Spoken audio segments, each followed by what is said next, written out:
খুবই গুরুত্বপূর্ণ প্রশ্ন।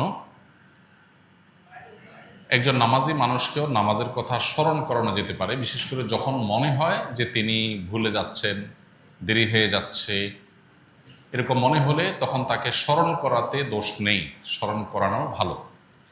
আল্লাহ তাআলা কোরআনে কারীমে বলেছেন, ওয়াযাক্কির ফাইন্না যিকরা তানফাউল মুমিনিন, মানুষকে স্মরণ করিয়ে দাও, উপদেশ দাও, এটা ঈমানদারের কাজে আসে। অতএব নামাজি ব্যক্তি হলে আর তাকে নামাজের কথা বলা লাগবে না, এটা ভুল ধারণা। আমাদের সমাজে অনেকে মনে করেন যে মুসলমানদেরকে আবার কিসের দাওয়াত, দাওয়াত দিবে তো অমুসলমানদেরকে, এটাও ভুল ধারণা।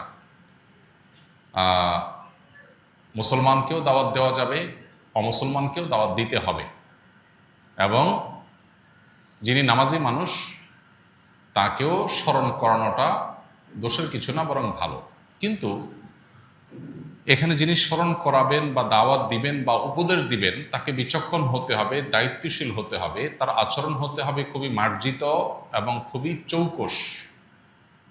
আজকাল আমরা অনেকেই ইসলাম প্রচারের কাজ করি, কিন্তু এর জন্য যতটুকু হিকমা, যতটুকু প্রজ্ঞা, যতটুকু বিচক্ষণতা থাকা প্রয়োজন, ততটুকু আমরা অনেকেই রপ্ত করতে পারিনি।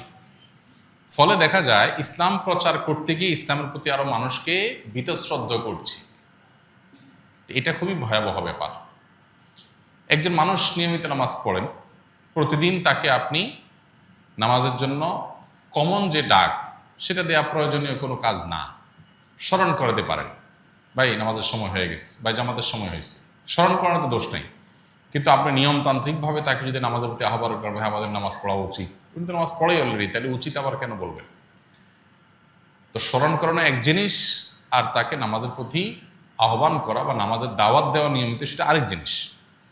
দাওয়াত যেন বিরক্তির কারণ না হয়। কেউ খুব ব্যস্ত আছে, খুব ঝামেলায় আছে, এই দিকটা মাথায় রেখে এই মুহূর্তে তাকে কিভাবে দাওয়াত দিতে হবে, কিভাবে দাওয়াত দিলে তিনি বিরক্ত হবেন না, সেই জিনিসটা মাথায় রাখতে হবে। আবার দেখা যায় যে এমনভাবে দাওয়াত দেওয়া হয় অন্যদের সামনে তিনি খাটো হয়ে যান, সেই জিনিসগুলো মাথায় রাখতে হবে। মূল কথা হলো, নামাজি ব্যক্তিকে আবার নামাজের কথা বলতে দোষের কিছু নাই, কিন্তু বলতে হবে এমনভাবে যাতে তিনি